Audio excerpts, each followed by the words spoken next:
ప్రార్థన చేశాను. దేవుడు ఈ సమయంలో రెండవ మీటింగ్గా దేవుడు ఆశీర్వదించాడు. గుంటూరు చూపించాడు ఒకసారి దేవుడు నాకు. గుంటూరు వెళ్ళమని, గుంటూరు తైలాభిషేక ప్రార్థన స్టార్ట్ చేయమని. ప్రారంభానికి మన సికింద్రాబాద్ మన చర్చ్ వాళ్ళందరూ వచ్చారు. మన చర్చిలో ఉన్న వాళ్ళందరికీ మంచి మంచి కార్లు ఉన్నాయి కనుక వీళ్ళకి కూడా ఇటు వెళ్ళటానికి టూర్ లేక ఆ వంక ఈ వంక మొత్తం తైలాభిషేకానికి వచ్చేసారు. అందరూ 10-15 కార్లు వేసుకుని వచ్చారు.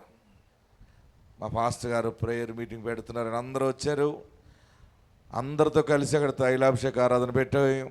అక్కడ ఒక 20-25 మంది వచ్చారు. ఆ సమయం రెండవసారి మళ్ళీ తైలాభిషేక ఆరాధనకి వెళ్ళినప్పుడు వీళ్ళు ఎవరు రాలేదు. ఆ 20-25 మంది అలాగున్నారు. మరలా నెల ఇంకొక 10 మంది పెరిగారు. మరలా నెల మరలా మీటింగ్కి 50 మంది పెరిగారు. మరలా మీటింగ్కి అలాగ 50-60 అలాగ నడుస్తుంది. 70-80. నన్ను ఒక పాస్టర్ గారు అన్నారు, మీరు అంత కష్టపడి వస్తున్నారు ఇక్కడికి, అంత దూరాన్ని వస్తున్నారు, మీకు రెంట్ కూడా రాదు కదా ఇక్కడ అన్నాడు. ఇక్కడ రెంట్కి రాకపోయినా ఆయన చెప్పాడు, ఎవరు దేవుడు నాకు ఈ పని అప్పగించాడు, వెళ్ళమన్నాడు. గుంటూరు వచ్చారంతే, ఆయన చూసుకుంటాడు. మళ్ళీ 2-3 నెలల తర్వాత, 6 నెలల తర్వాత, 5, 6, 7 నెలలు, 8 నెలలకి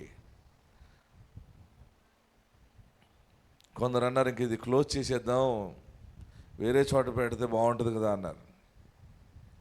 ఎవరు వచ్చినా రాకపోయినా ఆయన చెప్పాడు, వచ్చిన వారికి ఒకరు వచ్చిన వాక్యం అవసరం కదా. ఏంటి, ఒకరు వచ్చిన వాక్యం అవసరమే. 10 మంది వచ్చినా 100 మంది వచ్చినా అవసరమే. మీకు బర్డెన్ కదా అన్నారు.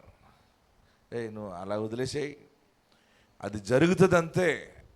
ఏది చూపించాడో అది జరుగుతుందంటే. ఈరోజు గుంటూరు ఎలాగుందంటే, నేనైతే మొన్న 2 చేతులు ఆకాశం వైపు చేతులు ఎత్తి, నా వల్ల కాదు ఇన్ని వేల మందికి ప్రార్థన చేయటం అని స్థితికి దేవుడు ఆశీర్వదించాడు గుంటూరు. చూడండి, పెట్టేది గుంటూరు తైలాభిషేక ప్రార్థన అంటే, ఈరోజు మనం ఈ సమయంలో ఎప్పుడు ప్రారంభిస్తున్నామంటే, గుంటూరు ఉదయం 5 గంటలకి 5:30కి ప్రార్థన ప్రారంభం అవుతుంది. 2 సర్వీసుల కింద చేసి, ఇదిగో గుంటూరు ఎస్ ప్రారంభం. ఎప్పుడు కూడా మనం పరిస్థితిని చూసి విశ్వసించకూడదు. ఎప్పుడు కూడా వాగ్దానాన్ని బట్టి విశ్వసించాలి. అదే నీతిగా ఎంచబడుతుంది. ఆ ప్రజల జనసమూహానికి 5-5:30కి ప్రారంభిస్తున్నాం. వారు ఎన్ని గంటలకు వస్తున్నారో తెలుసా ప్రార్థనకి? ప్లేసులు దొరకవని రాత్రి 12 గంటల నుంచి ప్రారంభిస్తున్నారు. ఉదయం 4 గంటలకి ఫుల్ అయిపోతుంది, 5 గంటలకి. మళ్ళీ వచ్చిన జనసమూహం అందరికీ వాక్యము చెప్పి, వాగ్దానం ప్రకటించి, ప్రార్థన చేసి పంపించి, వెంటనే మరలా అంత జనసమూహం వచ్చేస్తున్నారు. 2 సర్వీసులు జరుగుతున్నాయి. గుంటూరు, పాలకొల్లు, భీమవరం, రాజమండ్రి, తాడేపల్లిగూడెం.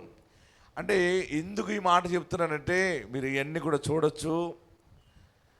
ఇది ధనబలముతో జరిగేది కాదు, లేకపోతే బంధుబలంతో జరిగేది కాదు, లేకపోతే మతపరంగా వెళ్ళేది కాదు. ఇది కేవలము పరిశుద్ధాత్మ శక్తి ద్వారా జరుగుతున్న పరిచర్య గనుక దేవుడు అనేకమైన అద్భుతాలు చేస్తున్నాడు. అంతే, మన ఊరకనే నిలుచుండటం మన పని. ఆమెన్. నేను వెళ్తాను అలా నిలుచుండి, ఆయన నాకు ఏది చెబితే అది చెబుతూ ఉంటుంటాను. ఏది ప్రకటిస్తే అది జయం అయిపోతూ ఉందంతే. మీరు ఆశ్చర్యమైన సంగతిని వినబోతూ ఉన్నారు. ఈ మహానగరంలో బలమైన పరిచర్యగా దేవుడు దీన్ని ప్రతిష్ఠ చేశాడు. ఆశ్చర్యమైన కార్యాలు ఏంటంటే, ఎన్నో దేశాల నుండి ప్రజలు ఈ ప్రార్థనా శక్తి పరిచర్యకి రానై ఉన్నారు. అనేక పరిచర్యలకి ఇది ఆశీర్వాదకరమైన సూచనగా దేవుడు చేస్తున్నాడు. ఆమేన్. పిల్లలు లేని వారికి ప్రార్థన చేసిన రీతిగా 4200 మంది పిల్లలు పుట్టారు ఇప్పటికి. ఇది మామూలు పరిచర్య. ఎంతమంది పుట్టారు? 4200 మంది పుట్టారు ఇప్పటికి. ఇంకా 400-500 మంది పొట్టలో ఉన్నారు. పుట్టడానికి రెడీగా ఉన్నారు.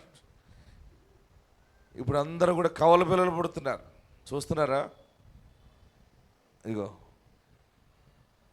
ప్రార్థన చేయటం, వాక్యం చెప్పడం ద్వారా ఏమవుతుందంటే విశ్వాసము పెంపొందించబడుతుంది. విశ్వసించినప్పుడు దైవజనుడిగా ప్రార్థన చేస్తాను, ప్రతిష్ఠ చేసినప్పుడు దేవుని ఆత్మ వారి మీదకి దిగి వస్తుంది. అపొస్తలులు 8:17 ప్రకారం పేతురు యోహానులు వారి మీద చేతులుంచగా వారు పరిశుద్ధాత్మను పొందిరి. దైవజనుడు పిలువబడిన వాడు ఎవరి మీద చేతులుంచి ప్రార్థిస్తాడో అక్కడ దేవుని ఆత్మ ఆ క్షణమే దిగి వస్తుంది. మన లోపల ఉన్నటువంటి ఆ సిక్నెస్ని, ఆ బలహీనతలన్నిటిని క్లియర్ చేసేదంతా ఏంటంటే దేవుని ఆత్మ. ఆమెన్. అందుకనే ఈ అభిషేక ప్రార్థన యొక్క విశిష్టత ఏంటంటే దేవుని సేవకుడు ప్రార్థన చేయగా పరిశుద్ధాత్మ మనల్ని తాకుతుంది. హల్లెలూయా. చూడండి, ఎన్నో బలమైనటువంటి సాక్ష్యాలు మన మధ్య ఉండటం మనం చూస్తూ ఉన్నాం. మొన్న ఒక సహోదరు అయితే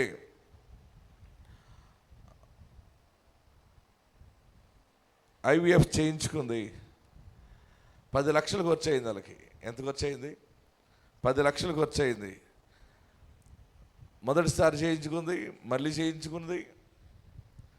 చివరికి వారు ఏమన్నారంటే, ఇంకొకటి ఉందమ్మా, అది ఇంకా ఖర్చు ఎక్కువ అవుతుంది, మరి చేయించుకుంటామంటే దానికి కూడా చేయించుకోవడానికి సిద్ధపడుతూ ఉందామే.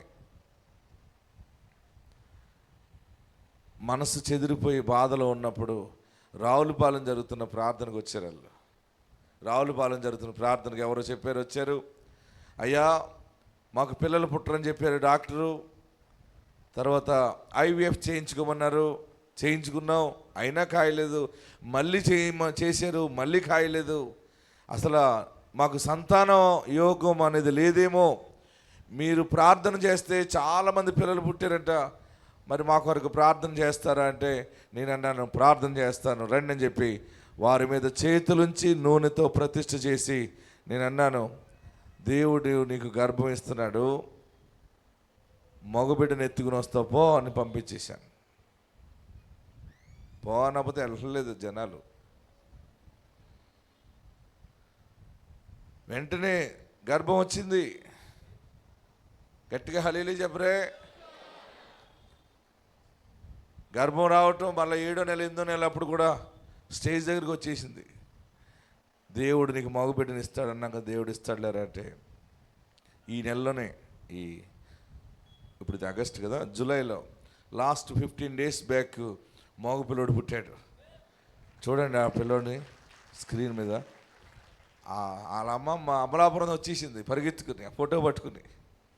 అయ్యా దైవజనుడా, నువ్వు ఏలాగా ప్రార్థన చేసి చెప్పావో అలాగే దేవుడు మగబిడ్డనిచ్చాడు. చూసారా ఆడి ముక్కు నోరు అంతా కుమ్మరోడు కొండను ఎలా తయారు చేస్తాడో దేవుడు అలాగ చేస్తాడనమాట. హల్లెలూయా. నమ్ముట నీ వలనైతే నమ్మువానికి సమస్తము సాధ్యమే.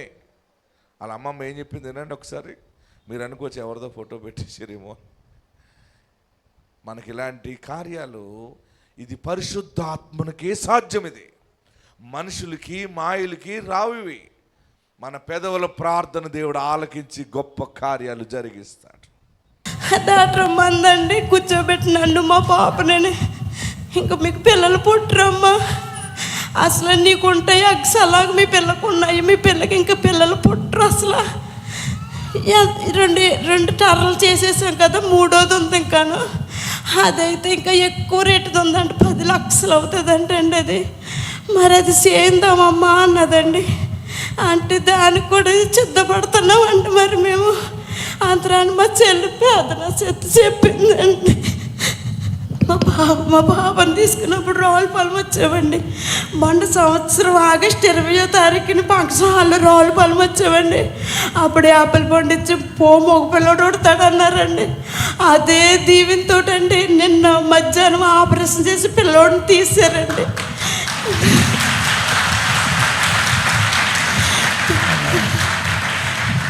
ఎన్ని రూపాయలు, ఎన్ని లక్షలు ఖర్చు పెట్టామోనండి. ఎన్ని లక్షలు ఖర్చు అయింది? 10 10 లక్షల దాకా ఖర్చు 10 లక్షల దాకా ఖర్చు పెట్టిందట.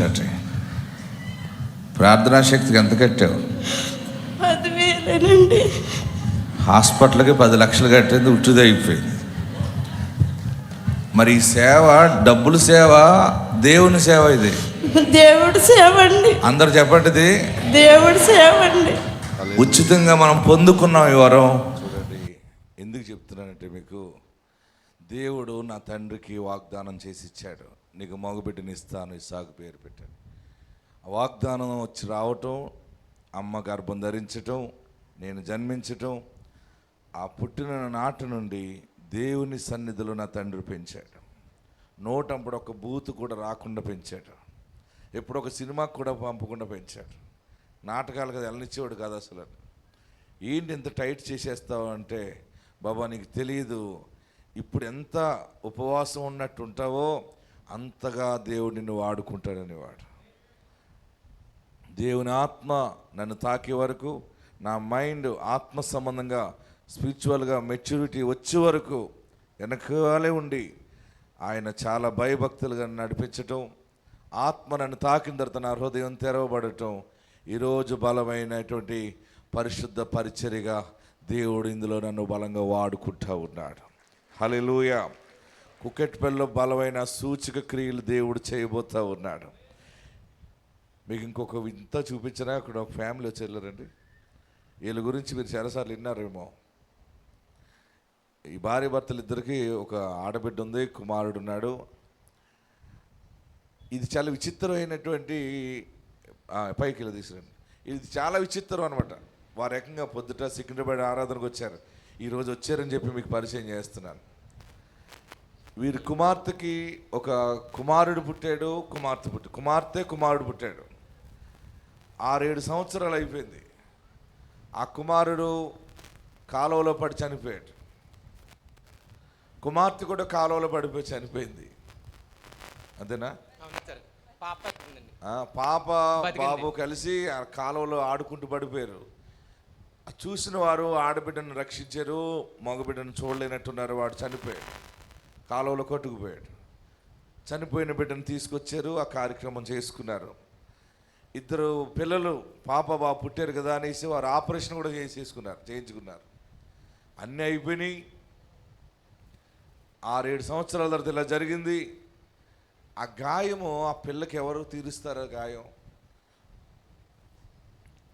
మళ్ళీ డాక్టర్ దగ్గరికి వెళ్ళి, మళ్ళీ మాకు పిల్లలు కావాలి, మళ్ళీ ఆపరేషన్ చేయాలంటే ఆ డాక్టర్ అన్నాడు, ముందు చేసింది సరిగా లేదు, ఇంక కదపకూడదని, మీరు దాని విషయంలో ముందుకు వెళ్ళకండి, వదిలేసేయండి అన్నాడు. ఒకవేళ చేసినా గ్యారంటీ ఉండదని చెప్పాడు. మరలా ఏం చేశారంటే వీళ్ళు కొంచెం ఆ బాధలో, టెన్షన్లో సిద్ధాంతిని అడిగారు గురువుని. ఆ గురువు ఏమన్నాడు? సిద్ధాంత దగ్గరికి వెళ్ళామండి మేము. పాపకి ఇలాగా జాతకం చూపిస్తే అమ్మాయి ఉందమ్మ, అమ్మాయి పుడతాడు, నీకు అబ్బాయి పుట్టడు, అమ్మాయి జాతకంలో లేదన్నారు. మళ్ళీ ఫస్ట్ అయ్యగారు చెప్పిన తర్వాత మళ్ళీ ఇంకో సిద్ధాంతం అడిగామండి. అడిగితే ఆ సిద్ధాంతం అమ్మాయి కానీ అబ్బాయి లేడమ్మా నీ జాతకంలో అన్నారు. మళ్ళీ ఇంకో పెద్ద సిద్ధాంతాన్ని ఆయన దగ్గర చూపించామండి. ఆయన అలాగే అన్నాడు, అమ్మాయి జాతకంలో ఆడపిల్లే కానీ మగపిల్ల లేడు, మీకు చేయించిన అనవసరం, అబ్బాయి పుట్టండి. Okay okay. ఎంతమంది సిద్ధాంతుల దగ్గరికి వెళ్ళారు వీళ్ళు? 3 సిద్ధాంతులను కలిశారు. మహాపండితులు 3 కూడా. ఏం చెప్తున్నారు వారు? నీ జాతక రీత్యా ఆడ సంతానమే ఉంది, ఇంకనుక నువ్వు ఆపరేషన్ చేయించుకోకు, మళ్ళీ పిల్లల కోసం ఆశ పెట్టుకోకు, వదిలేసేయి అని చెప్పారు మహానుభావులు. వారు ప్రార్థన శక్తిలో దేవుని సేవకుడుగా నా ద్వారా దేవుడు ఏం చెప్పాడు వాళ్ళకి? ఆపరేషన్ చేయించండి, మళ్ళీ తిరిగి గర్భం వస్తుంది, మళ్ళీ అదే బిడ్డని దేవుడు ఇమ్మని నేను అడుగుతున్నాను, దేవుడు ఇస్తాడు, నువ్వు ఆ పని చేయండి అంటే వీళ్ళిద్దరూ వెళ్ళి కుమార్తెను తీసుకెళ్ళి డాక్టర్ చేత ఆపరేషన్ చేయించారు. ఆ డాక్టర్ కూడా గ్యారంటీ లేదన్నాడు. మిరకల్ ఏంటంటే ఆపరేషన్ చేయించక ఈమె నన్ను చాలా ఇబ్బంది పెట్టింది. అయ్యగారండి ఆపరేషన్ ఏం చేసాం, ఎప్పుడు గర్భం వస్తుందండి, వస్తుందా అండి, మగపిల్లడు పుడతాడులే అమ్మ వెళ్ళు. అలాగ 2-3 నెలలకి ఆమె గర్భం ధరించింది. గర్భం ధరించక ఏమంటది, అయ్యగారు గర్భం వచ్చేసిందండి, గర్భం వచ్చింది బాగానే ఉంది కానీ మళ్ళీ మగపిల్లడు పుడతాడంటారా? అమ్మ మగ పిల్లోడే పుడతాడు రా. ఇది మామూలు పరిచర్య కాదు. ఇది ఏది కావాలని అడిగినా ఆయన నిజమైన దేవుడు, మన పెదవుల ప్రార్థన ఆలకిస్తాడు. 9 మాసాలు నిండింది, కుమారుడు పుట్టాడు. గట్టిగా చప్పట్లు కొట్టండి. ఆ కుమారుడు ఎలా పుట్టాడు అని చెప్పాడంటే, ఇతను ఎలా ఉన్నాడు? ఆ కుమారుడు పుట్టిన తర్వాత ఆ రోజునే మాకు హాస్పిటల్కి తీసుకెళ్తే నా సాయంకాలం 5:30కే ఆపరేషన్ చేశారు. పెద్ద ఆపరేషన్ చేస్తే పుట్టిన వెంటనే సేమ్ అదే పోలికలో ఉన్నారు. డాక్టర్ గారు చెప్పారు. ఆ బిడ్డను చూసి వెంటనే మేము కన్నీరు కారిసాం. ఇస్సాకర్ అయ్య గారు చెప్పిన తర్వాత ఆయన మగపిల్ల పుట్టాడు. ఆయన ఫస్ట్నే చెప్పాడు, నీళ్ళేసుకు ముందే నీకు అబ్బాయి పుడతాడమ్మా ఇల్లు ఆయన ముందే చెప్పాడు. అదే వేగంగా అదే అబ్బాయి పుట్టాడు. సేమ్ అదే పోలికలు, ఇంత కూడా అసలు తేడా లేకుండా ఉన్న ఇంత ముందు పోయిన పిల్లోడు ఎలాగ ఉన్నాడో సేమ్ అదే పోలికలో పుట్టాడండి ఆయన. మేము కూడా ఊహించుకోలేదు. మళ్ళీ ఆ బిడ్డకి ఇంత అనాగ్రహం లేకుండా అసలు సత్యంగా ఉన్నాడు ఆ బిడ్డ అండి. హల్లెలూయా. స్క్రీన్ మీద అడుగో. ముందు కాలంలో పడి చనిపోయిన పిల్లవాడు ఎలా ఉన్నాడు, సేమ్ అదే రూపంతో దేవుడు మళ్ళా ఆ గాయాన్ని కట్టాడు. ఇది మామూలు సేవ. ఇది 1, 2 అద్భుతాలు, 3, 4200 ప్రవచనాలు ఇప్పటి వరకు నెరవేరినాయి అంటే నీ జీవితంలో ప్రవచనం దేవుడు నెరవేర్చలేడా? హల్లెలూయా. సిద్ధాంతులని, వాస్తులని, అవన్నీ ఇవంతా వాక్యంతో పోల్చుకుంటే ఇది జీవము కలిగినది. ఎవడు కర్మలు పోతారంటారు, కర్మ కాదు, ఏం కాదు. ప్రార్థన జీవితాన్ని బట్టి జీవితం సెటిల్ అయిపోతుంది. దేవుడు ఇంకా కొన్ని ఆశీర్వాదాలు వీరికి దయచేయనుగా. ఇందాక చూపించిన స్క్రీన్ మీద చూపించిన అమ్మాయి మా ఇంటి పక్కనే అండి. ఆ అమ్మాయి నీళ్ళేసిన కానీ చెప్పాం, అమ్మ నీకు అయ్యగారు వాగ్దానం ఇచ్చారు, నీకు మగపిల్ల పుడతాడని. హాస్పిటల్కి వెళ్ళి దాకా మేము సాక్ష్యం చెప్పాం అమ్మాయికి, నీకు మగపిల్ల పుడతాడు. మా ఇంటి పక్కన ఈ అమ్మాయికి చాలా ధైర్యం చెప్పాం. ఆయన దగ్గరకు వస్తే 7 సంవత్సరాలు పిల్లలేరంటే మళ్ళీ అమ్మాయి నీళ్ళు వేసుకుంటాం, మగపిల్ల పుడతాం. మేము మా మనవడు పోయినప్పుడు మాకు ఒక ఊరు కొవరారు వచ్చేసాం. ఈ పక్కన ఇల్లు అమ్మాయి దగ్గర ఉంటాం మేము. ఉంటే ఆ ఊరు వచ్చి పక్క వాళ్ళు అన్నారు ఇల్లు కొనుక్కుని వెళ్ళిపోయారు అన్నారు. ఇదేంటి మేము అద్దెకు వస్తే ఏదో బాధతో వచ్చాం, మీ ఇల్లు కొనుక్కుని ఇక్కడికి వస్తామేంటి అంటే అందరూ అన్నారు లేదు మీ ఇల్లు కొనుక్కుని వెళ్ళిపోయారు, మాకు చెప్పకుండా ఇప్పటి నుంచి కొవరారు వచ్చేసారు అన్నారు. పాలకులు వచ్చి అయ్యగారిని అడిగాం, అయ్యగారు సారు మేము ఇల్లు కొనుక్కుంటాం, తలం కొనుక్కోవాలి ఎలాగంటే సరేలేమని నీకు కొంటామని ఆయన వాగ్దానం ఇచ్చాడు. అలాగ అనుకోకుండా తలం కొన్నాను. తలం కొన్నాక ఇల్లు కట్టాలని అడిగాను. ఆయన అమ్మ నువ్వు కడతావమ్మా ఇల్లు అన్నారు. అలాగే పునాది వేసినప్పుడు అయ్యగారు కాకినాడ నుంచి నాకు ఫోన్ చేశారు ఇటుకెట్టమ్మని. అప్పుడు ఆ ఇటుకెట్టి ప్రార్థన చేశాను. 1 స్టేర్ అన్నది 3 స్టేర్లు అయిందండి. అయ్యగారు అన్నట్టు తలం కొంటమేంటి, నేను ఇల్లు కడతామేంటి అసలు చాలా విచిత్రంగా ఉంది అది. ఎక్కడ ఊరు చేసి ఊరు వచ్చి అసలు అద్దెగా ఉన్నామండి ఇవాళ ఇల్లు కడతాను అలాగా అనుకోకుండా ప్రార్థన ద్వారా 3 స్టేర్లు అయిందండి. ఇప్పుడు ప్లాస్టింగ్లు అవి ఉన్నాయి, ఇంకాను కొద్ది ఇబ్బందులు ఉన్నదానికి. మహిమ కలుగును గాక. నా యందు మీరును మీ యందు నా మాటలు నిలిచి ఉన్న ఎడల ఏమన్నాడు? నా యందు మీరును మీ యందు నా మాటలు నిలిచి ఉన్న ఎడల మీకు ఏది ఇష్టమో అడుగుడి. అందుకని నేను ఏమో మొదలెట్టానంటే, పిల్లలు కావాలని ఎవరైనా వస్తే ఏం పిల్ల కావాలరా, నీకు ఎవరు కావాలి, మగ పిల్లడు కావాలా, ఆడపిల్ల కావాలి, ఇలాగ అడగటం మామూలు విషయమా? అడగటం, అడిగిన దాన్ని మళ్ళీ ప్రార్థన చేయటం, వెంటనే దగ్గరే ఉండి ఓకే అని చెప్పేయటం, ఆయన ఇచ్చేయటం, ఇదే అసలు వింతైన పరిచర్య. ఆమేన్. ప్రార్థన వినేడి పావనుడా, ప్రార్థన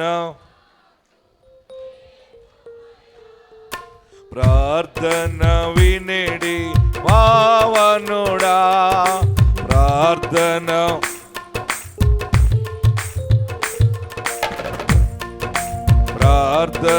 వినేడి. అందరూ పాడతాం. ప్రార్థన శ్రేష్టమైన భావము గూర్చి శిష్య బృందముకు నేర్పితివి. శ్రేష్టమైన, అందరూ పాడండి. శిష్య బృందముకు పరముడ నిన్ను ప్రణతించేద ప్రియం పరలోక పరముడ నిన్ను పాటను అర్థం చేసుకుంటూ పాడదాం.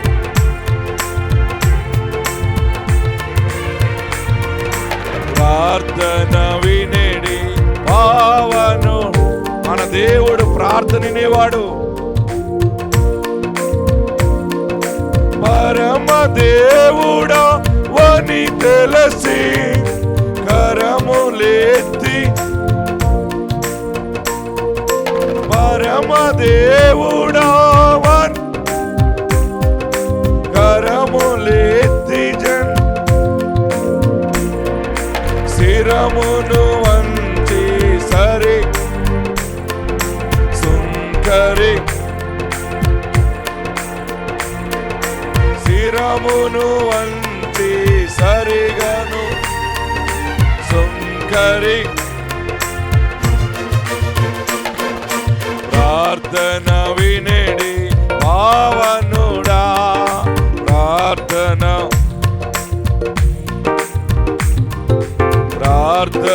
వినేడి ప్రార్థన. హల్లెలూయా. మీకేం కావాలో కోరుకోండి, నేనున్నాను ప్రార్థించటానికి, ఇవ్వటానికి ఆయన ఉన్నాడు. చాలా. ఇంకేమైనా కావాలా? ఇంకేమైనా కావాలా? ఇల్లు కావాలా? అన్నీ వస్తాయి. అన్నీ ఇచ్చే వాడున్నాడు, పొందుకోవడానికి మనం ఉన్నాం. కానీ ఎక్కడ లాక్ ఓపెన్ అవ్వాలంటే నీ గుండె నిండా యేసుని చేర్చుకుంటే ఆయన దీవెనకు నీవు కర్తవు అవుతావు. ఆమెన్. హల్లెలూయా. పాపమునకు దాసుడు కాక నీతికి దాసుడుగా ఉండమంటున్నాడు. దేనికి దాసుడుగా ఉండాలి? నీతికి. పాపమునకు దాసులుగా ఉండటం అందరం అలవాటు పడిపోయాం. కానీ పాపమునకు దాసుడుగా కాక నీతికి దాసుడుగా ఉంటే, నీతిని కాపాడుకోవటానికి దాసునిగా నువ్వు మనసును ధరించుకోగలిగితే నీతి నిన్ను అంచెలంచెలుగా పైకి తీసుకొచ్చేస్తుంది. హల్లెలూయా. పరిశుద్ధ గ్రంథంలో ఒక మనుషుడు, నీతికి దాసుడుగా ఉన్న మనుషుడు గురించి ఒక మాట మీకు చెప్పాలని ఆశపడుతూ ఉన్నాను. ఆ మనుషుడి పేరు యోసేపు. ఏం పేరు ఆయన పేరు? యోసేపు. యోసేపు అనే మనుషుడు మరి పాపమునకు దాసుడుగా కాక నీతికి దాసుడుగా ఉన్నాడు. ఆయన బ్రదర్స్ అతన్ని అవమానం చేశారు, అన్యాయముగా కొట్టారు, నీరు లేని గోతులోకి నెట్టివేశారు. మరలా మరొకడు అన్నాడు, రే గోతులో గెంటితే ఏమొస్తుందిరా, అమ్మి పాడేద్దాంరా అన్నాడు. ఆ దారిలో ఇష్మాయిలీలు వెళ్తున్నారు ప్రయాణమై ఐగుప్తుకి. వెళ్తూ ఉంటే ఆ ఇష్మాయిలీలకి యోసేపుని వారి బ్రదర్స్ అమ్మేశారు. ఆ ఇష్మాయిలీలు యోసేపుని తీసుకుని వెళ్ళి ఐగుప్తు బజార్లో అమ్మేశారు. ఐగుప్తులో ఒక బజార్ ఉంటుంది, అది ఇప్పటికీ కూడా మాయా బజార్ లాగా ఉంటుంది. అస్సలు అక్కడ మనం కొద్ది నిమిషాలు కూడా ఉండలేం.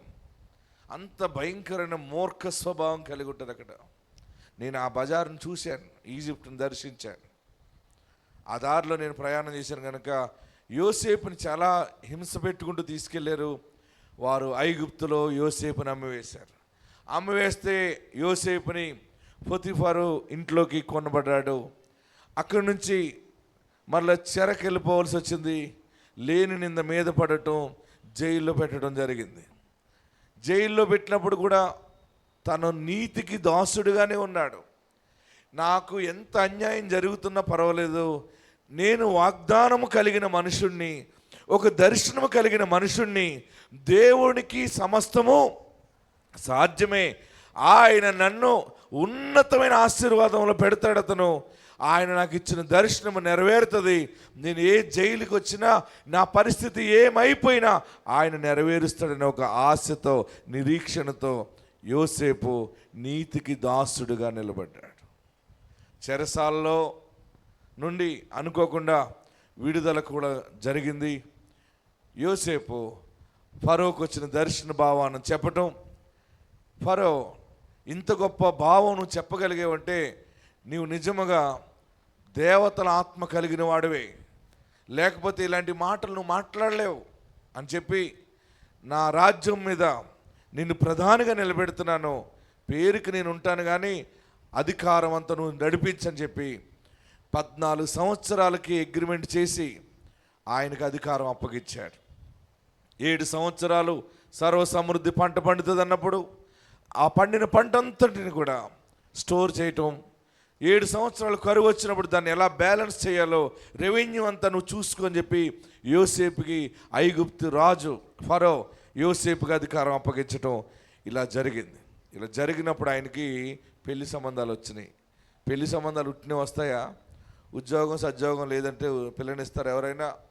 ఉద్యోగం ఉందంటే, వ్యాపారం చేస్తున్నాడంటే, మంచి జీతం వస్తుందంటే ఆడి జీతం ఆ కంపెనీ అన్నీ తెలుసుకుని వానికి పిల్లనివ్వాలనుకుంటారు. యోసేపుకి ప్రధానిగా ఉన్నాడేమో, చాలా పెళ్లి సంబంధాలు వచ్చినాయి. చివరికి అక్కడ ఒక అమ్మాయిని ఇచ్చి పెళ్లి చేశారు. పెళ్లి చేసినప్పుడు కూడా యోసేపులో ఉన్నది ఈరోజు నేను మీకు బోధించే అంశం ఏంటంటే, మనము అన్నీ ఉన్నా కూడా శాంతి అనేది ఉండదు, మనసులో పీస్ ఉండదు. యోసేపుకి ఐగుప్తులో ప్రధానిగా నిలబడ్డాడు, సింహాసనమే కూర్చుంటున్నాడు. బయటికి ఎక్కడికైనా వెళ్తుంటే మంచి ఎస్కార్ట్ ఉంటుంది, పోలీసు బృందం ఉంటుంది, భటులు ఉంటున్నారు, రాజయోగములో ఉన్నాడు. నడకంతా రాజయోగం నడుస్తుంది. కానీ తన మనసులో నా రక్త సంబంధం అంటూ నాకు లేడు అనే బాధ తనలో ఉండిపోయింది. హల్లెలూయా, హల్లెలూయా. ఎటు చూసినా అసలు ఆ రాజకుమారుడిగానే బ్రతుకుతున్నాడు. తన బాధ అంతా ఏంటంటే, నా అనే వాళ్ళు ఎవరు ఇక్కడ లేరు. నా అన్నలు నన్ను మోసం చేసి అమ్మేసిన కానీ నేను వాళ్ళని చూడకుండా అయిపోయాను. నాకులో ఉన్న బెంగ ఎవరు తీరుస్తారని చాలా వేదన పడుతూ ఉండేవాడు యోసేపు. మొత్తం పెళ్ళైన తర్వాత కష్ట సుఖాలని భార్యకి చెప్పుకునేవాడు. ఆ భార్య కూడా ఆ ప్రాంతపు అమ్మాయి కనుక కొంచెం ఆదరణగా మాట్లాడేది. ఇప్పుడు ఏ భార్య అయినా చెప్పమంటే వాళ్ళ అమ్మగారి గురించి బోల్డ్ అని చెప్తుంది. మా అమ్మ ఇలాగా, మా నాన్న ఇలాగా, మా ఓళ్ళు ఇలాగంటది. భర్తింటి అత్తింటి వారి గురించి మాట్లాడమంటే పేద విరుస్తుంది. మీ నాన్న మీ అమ్మ గురించే చెప్పుకోవాలి, చెప్పుకోక ఎన్ని రకాల ఉంటారు తెలుసా మీకు? మీకు తెలియదేమో.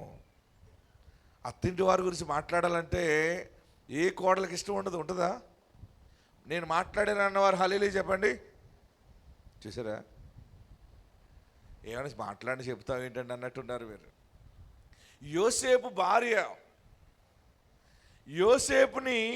యోసేపు పదవిని బట్టి, యోసేపు స్థితిని బట్టి భార్యగానే నిలబడి కాపాడుకుంటుంది, కానీ తన హృదయపూర్వక బిడ్డను ఆదరించలేకపోతుంది.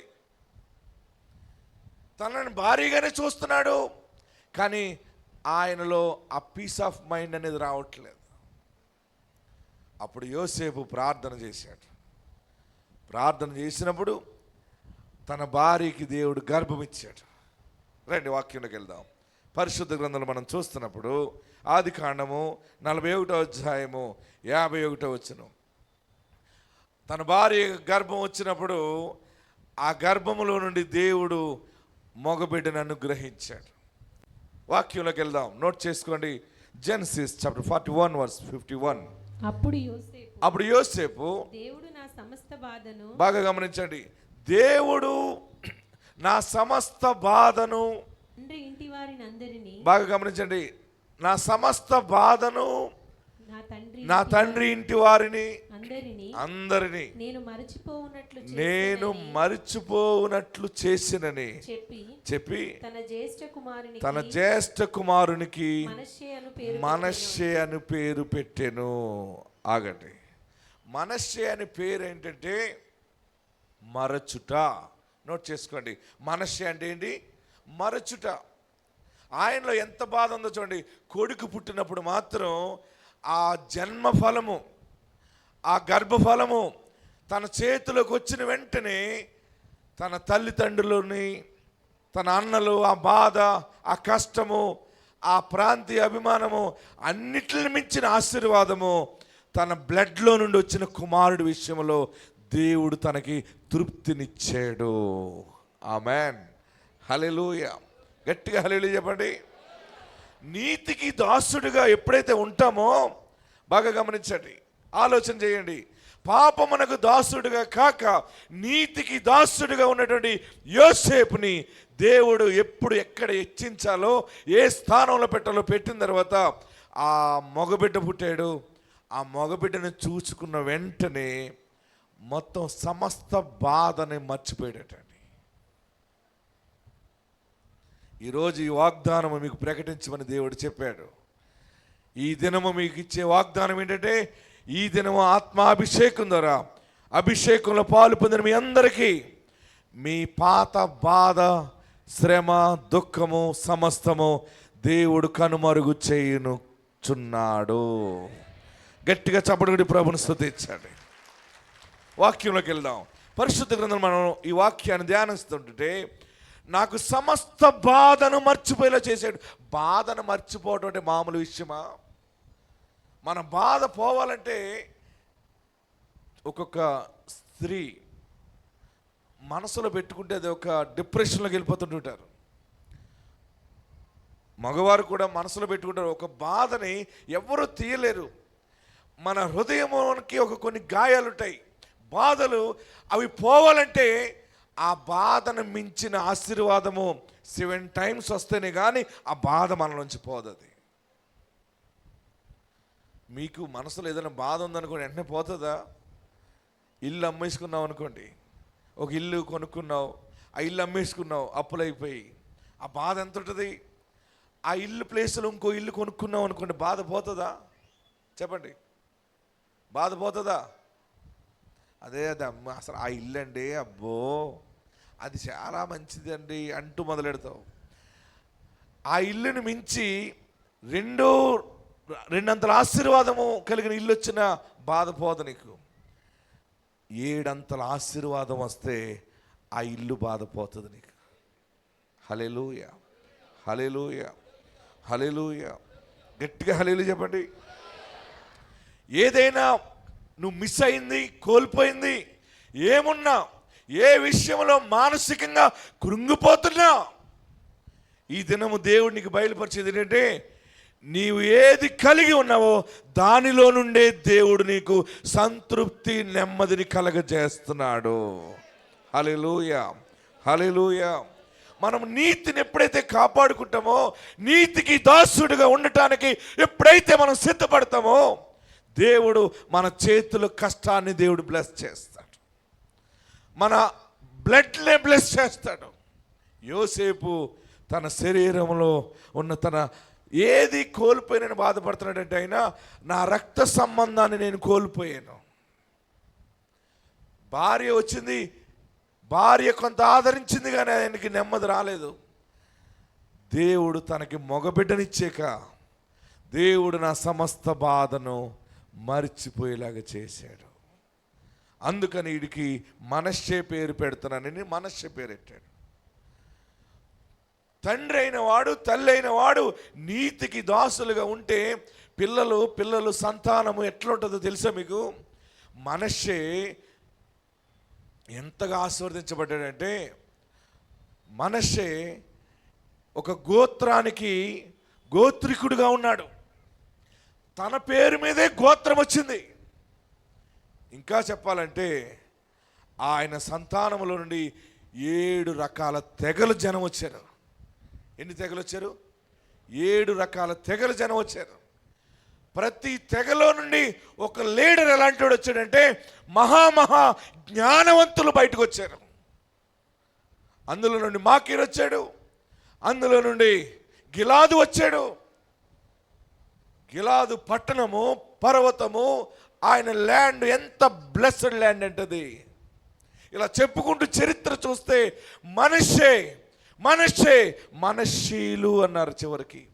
ఈ రోజుకి కూడా ఆ మనుషుడు సంతానము లోకములో ఆశీర్వాదంగా ఉంది. ఎన్నో ఇబ్బందులు ఉన్నాయి, కష్టాలు ఉన్నాయి.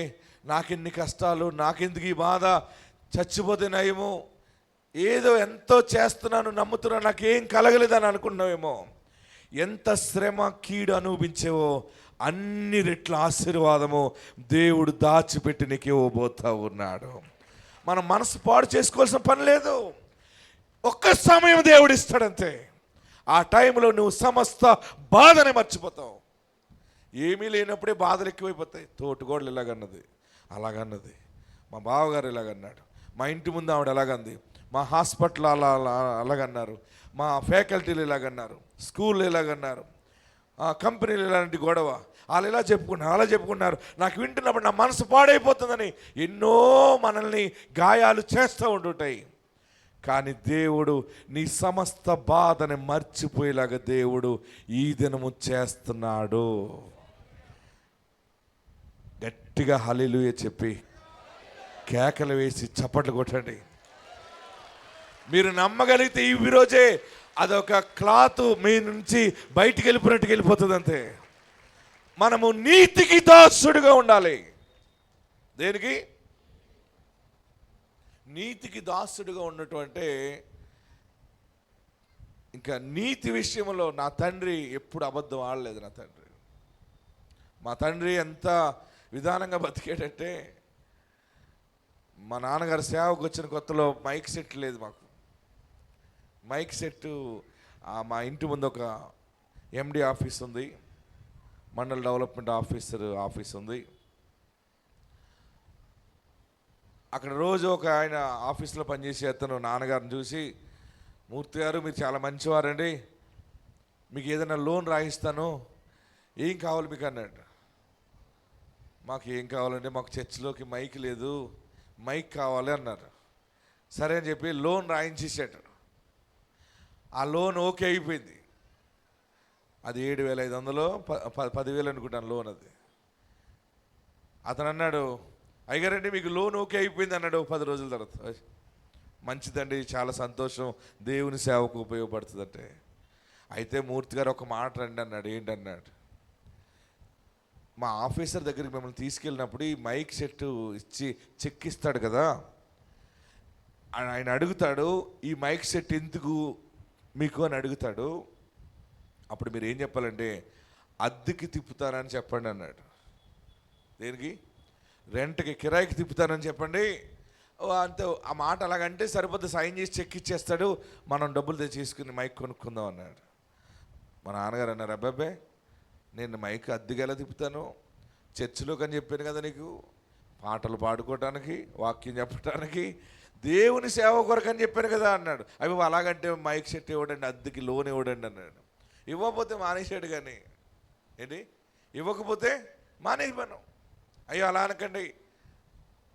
మరలా అక్కడ ఇంకొక మా మావయ్య అనే అతను ఉంటారు, ఆయనకి చెబితే అలా కాదండి మీరు ఇలా ఒక్క మాటగా చెప్పండి అంటే, ఆ ఒక్క మాట కూడా దేవుని దగ్గర లెక్క చెప్పాలి. నేను నీతికి దాసుడిగా బ్రతకటం అంటే సమస్తము 100% నీతికి అతుక్కుపోయాడు అనమాట ఆయన. హల్లెలూయా. చివరిగా ఆఫీసర్ దగ్గర తీసుకెళ్ళారు. ఆ ఆఫీసర్ అడిగాడు, ఎందుకంటే లోన్ ఎలా రికవరీ చేస్తారని అడుగుతారు వాళ్ళు. ఈయన మాట చెబితే పోయింది కదా అనుకుంటాం మనం. మీరేం చేస్తారు పాస్టర్ గారు, ఈ మైక్ మీకు ఓకే చేసాం, ఇప్పుడు చెక్ ఇస్తున్నాం, మీరు ఎలా కడతారు, ఈ మైక్ సెట్ దేనికి ఉపయోగిస్తారంటే, ఈ మైక్ మా చర్చిలో కట్టుకుంటామండి, సువార్త కూటాలకు ఉపయోగించుకుంటామండి అన్నాడు ఆయన. అలాగైతే మీకు లోన్ ఇవ్వండి, అద్దెకి తిప్పితేనే ఇస్తామన్నాడు ఆయన. అబ్బాయి అద్దెకి తిప్పడనండి, నేను దేవుని పిలుపున్నవాడిని, దేవుని దర్శనం ఉన్నవాడిని అని చెప్పాడు. అయితే మీకు లోన్ రాదు, వెళ్ళిపోండి అన్నాడు. సరే మీరు ఇవ్వకపోయినా పర్లేదు, కానీ నేను నీతికి దాసుడిగా ఉండాలి. హల్లెలూయా, హల్లెలూయా. వాడు ఆ లోన్ ఇవ్వలేదు. మా నాన్నగారు ఎక్కడ కూటం పెట్టినా వారు ఏం చేసేవారంటే 10 రూపాయలు 20 రూపాయలు కానుక పెట్టేవారు. ఒక 2 కేజీలు బియ్యం పెట్టి, ఆ బియ్యం మీద కొత్త కాగితాలు పెట్టి కొన్ని బియ్యం వేసి అరటి పుల్లస్తం పెట్టేవారు. ఇవన్నీ మీకు ఎందుకు చెప్తున్నానంటే, కళ్ళతో చూస్తూ అలా ఎదిగాను కదా. ఈ మైక్ సెట్ అద్దెకి పట్టుకొచ్చి పెట్టేవాడు, ప్రార్థన అయిన వెంటనే ఈ 20 రూపాయలు వాడు పట్టుకెళ్ళిపోయేవాడు. ఎవరు? Mic set వేసినోడు పట్టుకుపోయేవాడు.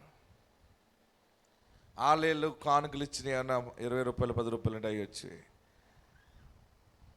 ఇంకొక ఆయన వచ్చి మీరు మైక్ సెట్ అద్దెకి తిప్పుకుంటామంటే పోయింది ఏముందండి అన్నాడు. ఆహాహా, దేవుడు ఇవ్వాల్సినప్పుడు ఇస్తాడని చెప్పి ఎవరో 4 రూపాయల వడ్డీకి 5 రూపాయల వడ్డీకి ఇచ్చారు. వడ్డీకి తెచ్చి మైక్ సెట్ కొన్నాడు ఆ రోజుల్లో నా తండ్రి. మెగా ఆ మెగా మైక్ కొట్టుకున్నాడు. దాన్ని దగ్గరగా ఒక 4-5 సంవత్సరాలు తీర్చారు దాని అప్పు. బాగా గమనించండి, నీతి విషయంలో కొన్ని శ్రమలు వచ్చినా దాని విషయంలో నిలబడిపోయాడు ఆయన. ఆ నిలబడటమే ఈరోజు దేవుడు ప్రపంచంలోని బలమైన స్థానంలో పరిచర్యను వాడుకుంటూ ఉన్నాడు. హల్లెలూయా, హల్లెలూయా. ఎంత శ్రమ వచ్చినా, ఎంత కష్టం వచ్చినా మనం నీతిని కాపాడుకోగలిగితే ఆ నీతి మనల్ని ఖర్జూర వృక్షం వలె నిలబెట్టేస్తుంది. ఆమేన్, హల్లెలూయా, హల్లెలూయా. మనమే ఇస్తున్నాం. ఏ చర్చికి ఎవరికైనా పాస్టర్లకి ఏదైనా కావాలంటే నేనే ఎన్నో వేల రూపాయలు పంచిపెడుతున్నాను, లక్షలు పంచిపెడుతున్నాను నేను. దేవుడు ఆ స్థాయికి తెచ్చాడు మన పరిచర్య. అంటే చిన్న అబద్ధమే కదా అనుకుంటాం. బాగా గమనించండి, కష్టాల్లో కష్టం అనుకోవాలి తప్ప ఎన్ని కష్టాలు వచ్చినా పరిశుద్ధతని కాపాడుకోగలిగితే అది నీ జీవితాన్ని అబ్రహాము దీవెనగా మార్చేస్తుంది. హల్లెలూయా, హల్లెలూయా. మనం ఎప్పుడు కూడా నీతికి దాసులుగా ఉండటానికి ఇష్టపడలేం, పాపమునకు దాసులుగా ఉండటానికి ఇష్టపడతాం.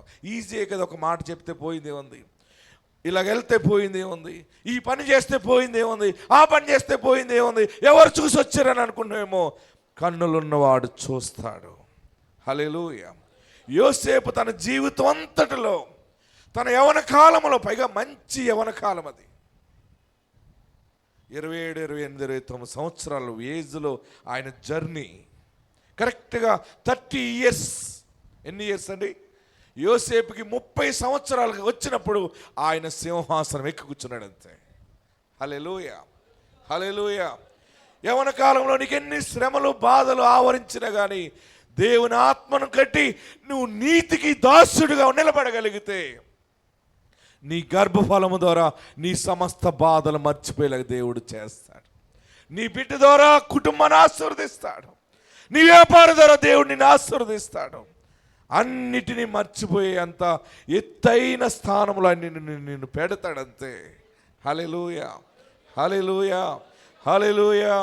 యేసయ్యా నీ దీవెనలకు పాత్రులుగా చేయుము,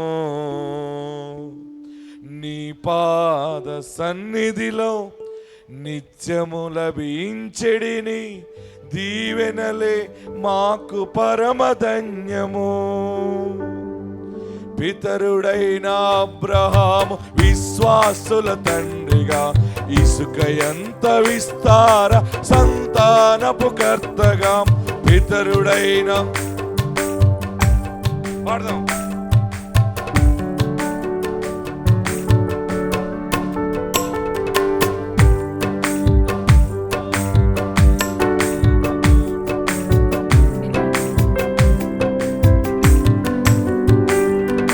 పితరుడైన అబ్రహాము విశ్వాసుల తండ్రిగా, ఇసుక ఎంత విస్తార సంతానపు కర్త, విశాలమైన భూభాగం, విశాలమైన కలిగిన యజమానిగా పొందినట్టి ఆ దీవెన మాకొసగుము దేవా. పొందినట్టి పడండి. యేసయ్యా నీ దీవెనలకు పాత్రులుగా చేయుము, నీ పాద సన్నిధిలో నిత్యము లభించెడి నీ దీవెనలే మాకు పరమధన్యము. యేసయ్యా పడండి. యేసయ్యా నీ దీవెనలకు పాత్రులుగా, నీ పాద సన్నిధిలో నిత్యము లభించెడిని దీవెనలే ధన్యము. గోతిలో త్రోయబడిన యోసేపు చరితం, ఉన్నతునిగా ఎదిగి ఐగుప్తును పాలించెను. గోతిలో ఉన్నతునిగా ఎదిగి ఐగుప్తును పాలించె, నీ గూఢమైన నీ దయతో, నీ గూఢమైన కిరీటమును ధరించెను. నమ్మకత్వముతో పొందిన ఆ దీవెనలిమ్మయ, నమ్మకత్వముతో పొందిన యేసయ్యా. అయ్యా దీవెనలకు పాత్రులుగా చేయుము, నీ పాద దీవెనలే ధన్యము. హల్లెలూయా, హల్లెలూయా. గట్టిగా హల్లెలూయా చెప్పండి. మీరు నీతికి దాసులుగా ఉండండి.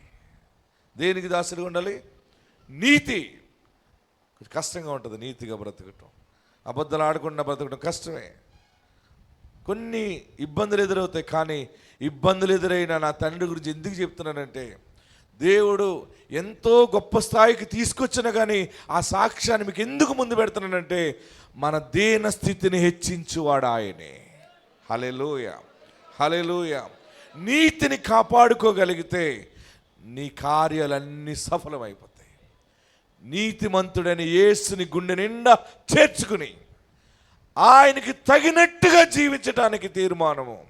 యోసేపుకి ఎన్ని కష్టాలు. యోసేపు ఎక్కడ రాజీ పడలేదు. పొతిఫర్ ఇంట్లో వచ్చిన శోధనకు కూడా రాజీ పడలేదు. చెరలోకి వెళ్ళిపోతున్నాడు. లాస్ట్ ఇంకా అయిపోయిన చరిత్ర అన్నప్పుడు కూడా ఆయన నిరీక్షణ కోల్పోలేదు. నా దేవుడు నీతిమంతుడు, యెహోవాయే నాకు ఉపకారి, ఆమేన్ అనుకున్నాడు. యోసేపు కొడుకు పుట్టాక తన బాధ అంతా మర్చిపోయాడు. గర్భఫలానికి అంత పవర్ ఉంటుంది అనమాట. ఎంత పవర్ ఉంటుంది? మగపిల్లోని ఎత్తుకుని, యూదుల ఆచారం ఏంటంటే ఎవరికి బిడ్డ పుట్టినా ప్రతి ఇంటిలో తన భర్త ఆ బిడ్డని కన్నా తండ్రి ఆ బిడ్డను చేతిలో పెట్టుకుని ఏ పరిస్థితుల్లో పుట్టాడో, ఏ వాగ్దానంతో పుట్టాడో అవన్నీ ధ్యానం చేసుకుని తగిన పేరు తండ్రి పెడతాడు వాళ్ళకి. అందుకని యోసేపు మనష్య అని పేరు పెట్టాడు. మనష్య అంటే మరుచుట. ఆ మనష్యని చాలా భక్తిలో దేవుని సన్నిధానంలో యోసేపు పెంచాడు. ఆశీర్వాదం వెంబడి ఆశీర్వాదం వచ్చింది. చివరికి ఒక చోట అయితే ఆయన సంతానములో నుండి యోధులు ఎలాంటి వాళ్ళు వచ్చారంటే, ఎంతమంది చెప్పారంటే 35,200 మంది గొప్పవారు బయటకు వచ్చారండి. మొదటిసారి లెక్క పెడితే. రెండోసారి లెక్క పెట్టినప్పుడు 52,700 మంది వచ్చారండి లెక్కకి. అంటే దేవుని కృప, ఒక్క మనుషుని నీతి ఆ కుటుంబంలో బిడ్డల్ని అంచెలంచెలుగా హెచ్చించుకుని వెళ్ళిపోతుంది అనమాట. సంతానములో అభివృద్ధి విస్తరిస్తుంది. ఆస్తి ఐశ్వర్యము అన్నీ వస్తాయి నీతిని కాపాడుకోగలిగితే. హల్లెలూయా, హల్లెలూయా. గట్టిగా హల్లెలూయా చెప్పండి. ఇంకా గట్టిగా హల్లెలూయా చెప్పండి. గిలాదు అనేటువంటి ఒక మనుషుడి పేరు మీద పట్టణము కూడా కట్టబడింది. అక్కడ యాకోబు బలి అర్పణ చేసిన ఆ కొండ ప్రాంతము, ఆ ఫలభరితమైన స్థలము. మనష్షే మరచుట. ఒక్క మనుషుడు జన్మించిన మరుక్షణమే తన జీవితంలో శాంతి కలిగింది. ఎందుకు నేను పిల్లలు అని పిల్లల సాక్ష్యాలు ఎక్కువ ఎందుకు చెప్తున్నానంటే, గర్భఫలం ఉన్న చోట దీవెన దాగి ఉంటుంది. హల్లెలూయా, హల్లెలూయా. గట్టిగా హల్లెలూయా చెప్పండి. చాలామంది తెలియక ఈ పిల్లోడు పుట్టాక మాకు అంత బాగుందండి, ఈ పిల్ల పుట్టాక బాగుందండి. ఒక్కొక్కరు అంటారు ఈడు పుట్టాకని అన్నీ మొక్క నాశనం అయిపోయినాయండి. ఆ పిల్ల పుట్టాక ముందు 2 పిల్లలు పుట్టినప్పుడు బాగుంది అన్నది ఒక ఆమె. మళ్ళీ ఇప్పుడు ఏమైందమ్మా, 3వ సంతానం వచ్చాక అంతా పోయిందండి. మనం ఎప్పుడు కూడా బిడ్డల విషయం అలా మాట్లాడటానికి లేదు. గర్భఫలము ఆయన ఇచ్చు బహుమానము. ఏ బిడ్డ పుట్టినా దేవుడు నీకు ఇచ్చాడు. ఆ బిడ్డ విషయంలో ఆ ఫలింపు నువ్వు చూడాలంటే తండ్రిగా తల్లిగా ఉన్న నీవు నీతికి దాసులుగా ఉండాలి. తల్లిదండ్రుల పరిశుద్ధత, తల్లిదండ్రుల భక్తి బిడ్డలకి రాజమార్గాలు కలగజేస్తుంది.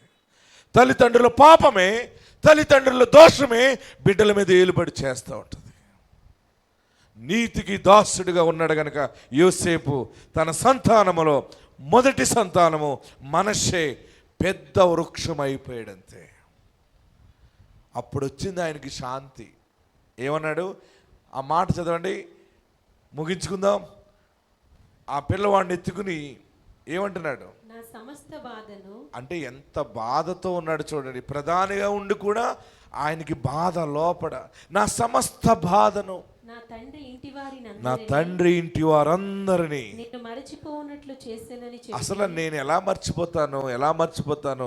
కొన్ని సమయాల్లో కొన్ని కష్టాలు మర్చిపోవడానికి బ్రహ్మానందం సినిమాకి వెళ్ళిపోతారు చాలామంది, కొత్త సినిమాకి వెళ్ళిపోతారు.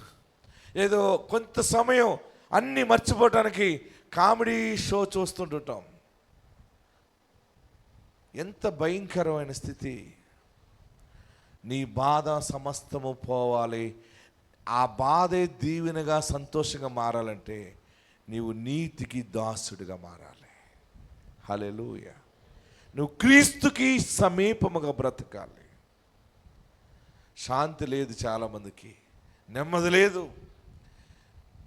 యోసేపు ఎంత స్థానంలో ఉన్నా సరే ఆయనకి ఎంత బాధ పిండేస్తుందో చూడండి.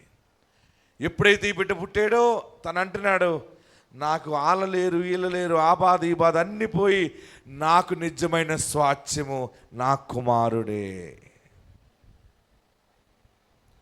దేవుడు నా సమస్త బాధను మర్చిపోవటానికి ఈ గర్భఫలం ఇచ్చాడు. ఈ దినము దేవుడితో మాట్లాడుతున్న మాట ఏంటంటే, నీ సమస్త బాధను మర్చిపోయే గొప్ప సంతోషమైన దీవెన నీకు ప్రాప్తింప చేస్తున్నాడు. గట్టిగా చప్పటి కొట్టి ప్రభువును స్తుతించండి.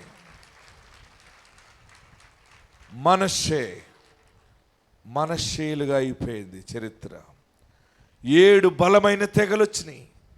మనషే గోత్రం నుంచి వచ్చిన 7 తెగలు కూడా అద్భుతమైన వ్యాపారం చేస్తూ ఉన్నాయి ఈరోజు ప్రపంచంలో.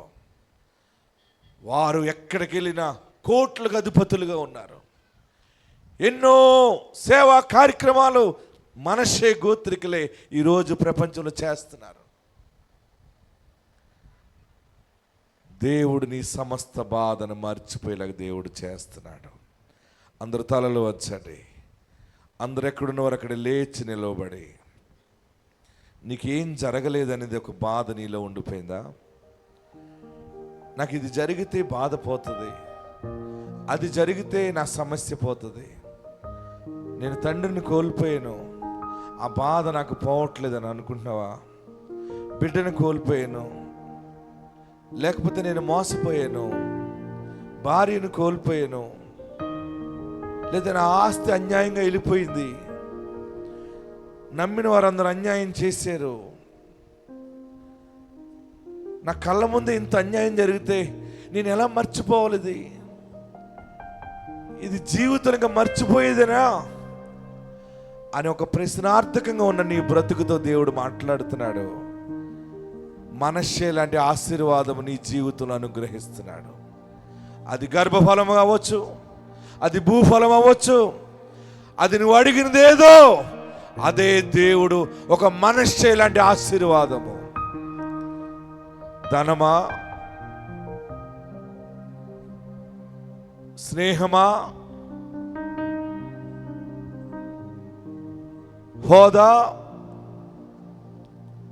ఖ్యాతి, ఇంత అవమానం అయిపోయాక ఎలా మర్చిపోతాను? ఇంత అన్యాయం జరిగాక ఎలా మర్చిపోతాను? నాన్నను కోల్పోయాను, నా తమ్ముడిని కోల్పోయాను, నా బిడ్డను నేను కోల్పోయాను. ఎలా ప్రయాణం చేస్తున్నానో నాకు తెలియదు, ఎలా బ్రతుకుతున్నానో ఏదోలాగా బ్రతకటానికి ఏదో పని చేస్తున్నానే కానీ నాకు బ్రతకాలని లేదు అని దుఃఖముతో నీతో దేవుడు మాట్లాడుతున్నాడు. అది నీ చేతుల్లో నుంచే ఆశీర్వాదం మొలకెత్తబోతా ఉంది.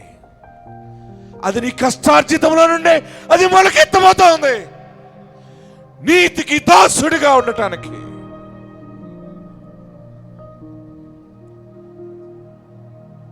అందరూ 2 చేతులు ఆకాశం వైపు చాపి, నేను ఎలా మర్చిపోతాను ఇవన్నీ? ఇంకా బాధలో జ్ఞాపకం చేసుకుంటూ ఎంతకాలం బ్రతుకుతావు? ఈరోజు నీకు డెడ్ లైన్. ఈరోజే నీకు పదే పదే రిపీట్ అవుతుంది కదా. నీకు నన్ను ఇంత మాట అన్నాడు ఈ మనుష్యుడు అని ఏడుస్తున్నావా? నన్ను ఇంత మాట అన్నదని ఏడుస్తున్నావా? సమస్త బాధను మర్చిపోయేలా దేవుడు చేస్తున్నాడు. అరణ్య యాత్రలో నీవు ఏ ప్రయాణం చేస్తున్నా, ఎరుగని మార్గములో ప్రయాణం చేస్తున్నా, నిన్ను నడిపించేవాడు నీ ముందున్నాడు.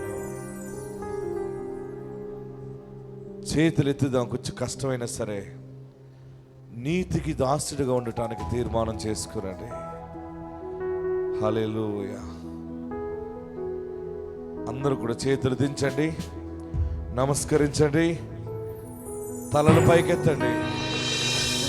ఇక నేను వేషధారిగా ఉండను బాబు, నేను నామక భక్తి చెయ్యను. ఎంత శ్రమ వచ్చినా, ఎంత బాధ వచ్చినా నేను నీతిగా జీవిస్తాను, పరిశుద్ధతను కాపాడుకుంటాను. మనుషుల కోసమే బ్రతికాను ఎంతకాలం, నేను నీ కోసం బ్రతుకుతా. ఉన్నా లేకపోయినా నీ కోసమే బ్రతుకుతాను బాబు. ఎరుగని మార్గములో నేను ప్రయాణం చేస్తున్నప్పుడు నా ముందుండి నడిపేవాడు నీవే కదా బాబు. ఎలా బ్రతుకుతున్నాను, సరే బ్రతుకుతున్నాను, బ్రతకని ఎన్ని రోజులు ఇలా నడుస్తుందో అని అనుకుంటున్నావేమో, పరిశుద్ధాత్ముడు నీతో మాట్లాడుతూ ఉన్నాడు. హల్లెలూయా, హల్లెలూయా. ఎడారి త్రోవలో నే నడచినా, ఎరుగని మార్గములో నన్ను నడిపినా, నా ముందు నడచిన నజరేయుడా, నా విజయ సంకేతమా.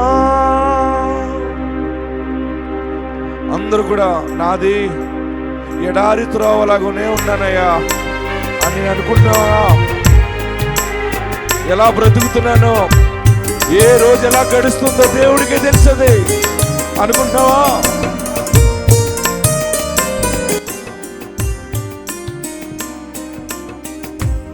ఎడారి త్రోవలో నడచినా, ఎరుగని మార్గములో నన్ను నడిపినా, నా ముందు నడచిన జయవీరుడా, నా విజయ సంకేతమా. ఎడారి త్రోవలో నే నడచినా, ఎరుగని మార్గములో నన్ను నడిపినా, నా ముందు నడచిన జయవీరుడా, నా విజయ సంకేతమా. నీవే నీవే నా జయ గీతము, నీవే నీవే నా స్తుతి గీతము, అది నీకు తెలుసు. నీవే నీవే నా జయ గీతము, నీవే నా స్తుతి గీతము.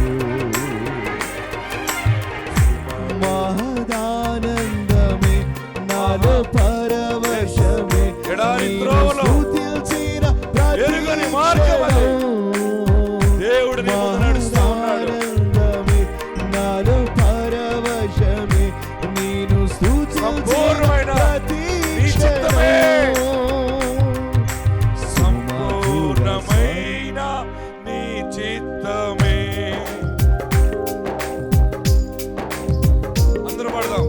Yes. సంపూర్ణమైన నీ చిత్తమే, అనుకూల సమయము సంకల్పమే, జరిగించుచున్నావు నన్ను విడువక. నా ధైర్యము నీవేగా. Yes. నీవే నీవే నా నా జయ గీతము, ఎప్పుడేది జరిగించాలో, నా స్తుతి ఎక్కడ ఆదుకోవాలనుకుంటావు. నీవే, నీవే నా జయ గీతము, నీవే నా స్తుతి గీతము.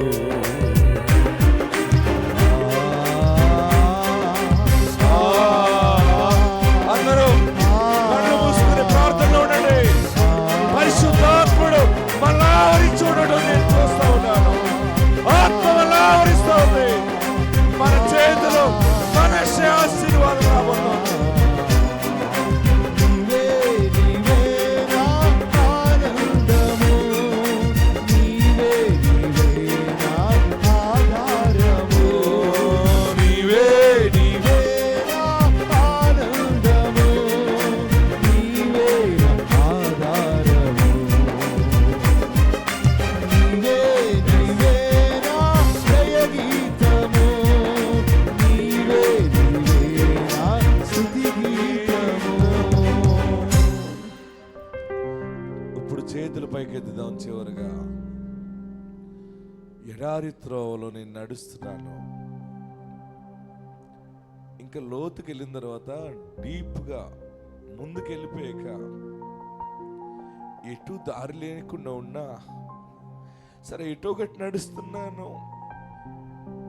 అన్నట్టు వెళ్తుంటే తిరిగి తిరిగి మళ్ళీ అక్కడికే వస్తున్నావు. అటువంటి స్థితిలో ఉన్న నీతో దేవుడు మాట్లాడుతున్నాడు. నీ చేయి పైకెత్తుతున్నావు కదా. యోసేపు చేతులకి మనష్షే ఎలాగొచ్చాడో ఒక ఆశీర్వాదము, మనష్షే లాంటి ఆశీర్వాదము నీ చేతికి దేవుడు పెడుతున్నాడు. నీ చేతులతో ఆ ఆశీర్వాదాన్ని పట్టుకోబోతున్నావు. నీవు నోటితో మాట్లాడుతావు. నా సమస్త బాధను దేవుడు మర్చిపోయేలా చేశాడు ఈ దీవెనతోటి, ఈ గర్భఫలముతోటి, ఈ భూఫలముతోటి, ఈ ఉద్యోగముతోటి, ఈ వ్యాపారముతోటి.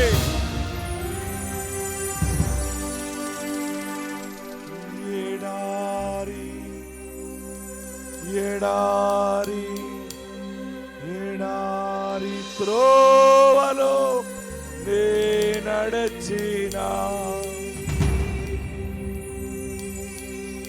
ఎరుగని మార్గములో నన్ను నడిపినా,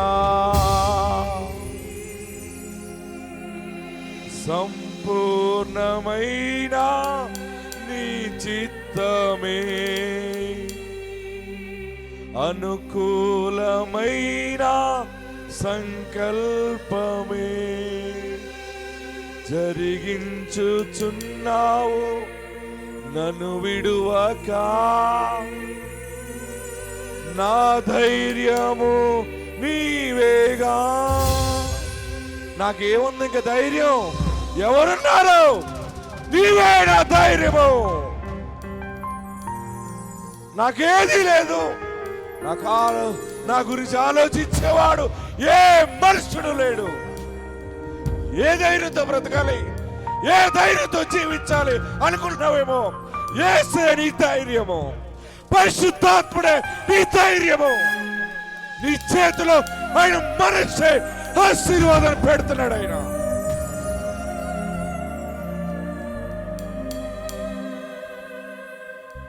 అయిపోయింది చరిత్ర. ఎంత ఏడ్చేవో, ఎన్నో ఆలోచనలు నిష్ప్రయోజనం అయిపోయినాయి అనుకున్నావు కదా. పట్టుకొచ్చి నీ చేతిలో పెడుతున్నాడు ఆయన. ఆయన నీ చేతిలో పెడుతున్నాడు ఆయన. పైనుంచి ఇస్తుంటే పుచ్చుకుంటాం ఎలాగ ఉంటుందో అలా పెట్టండి చేతులు.